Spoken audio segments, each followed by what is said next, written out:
the GameCube actually had another great game that year too. Every console sort of had its moment to shine, and the GameCube in early January 2005 got Resident Evil 4. And it would come to the PS2 later that year, but for a few months, GameCube owners had this sort of incredible experience. Yeah, that was one of the Capcom 5. Capcom had this deal for 5 exclusive. How many of them came out? 3? Piano 3, this, Beautiful Joe. Yeah, I think that's Killer it. 7?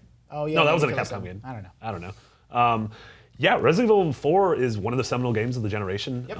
It really brought the third-person, over-the-shoulder, action game into the forefront, which stuff later like Gears of War ended up cribbing a lot from. Dead Space, Yeah. GTA, mimic that camera style for shooting. Yeah, and this is probably Mikami's best game as well, which is saying a lot because he made Aladdin.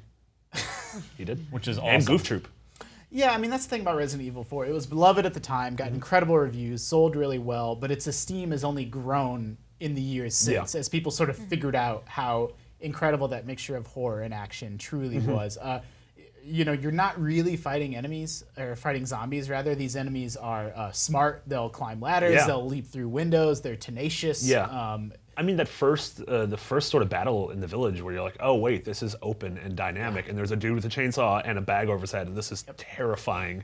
This is not the game that was revealed as Resident Evil 4, though. Resident Evil 4 was originally a Kamiya game, and it was this weird, sort of very linear, spooky phantom dude with a hook. Yeah, I mean, there's famously a couple different Resident Evil 4s. There's that very traditional one that we saw, with the Hookman that was going to be slow-paced survival horror. And his name was actually Hookman. Hookman? Yeah, Mr. Johannes Hookman. Dr. Hookman. Yeah. And then there was the very, swinging the far in the opposite direction was the very fast-paced, action-oriented Resident Evil that would, morph into Devil May Cry. Yeah, totally. And then they landed almost something in between. And what I think is interesting about Resident Evil 4 was, prior to that, horror games had to be, you had to have these slow tank controls, and that was really where the horror came from. And this showed you that you could give your character a lot of power, and a lot of power weapons and rocket launchers and sniper rifles and still have it be very spooky and scary. That mixture of action and horror is really smart. You also end the game on a cool jet ski ride, the President's Daughter. As you do. Yeah, as most games Video end. games. Yeah. I think the only other thing that really that I want to highlight about Resident Evil 4 is just how huge that game was. I didn't know that much about it going in. It was almost like another, we were just talking about Metal Gear Solid 2 in this room a little bit ago, where it sort of surprised you. And I only ever knew about the village. And you're in the village, you're fighting these villagers, and this game has you go to a castle and then you go to a third area.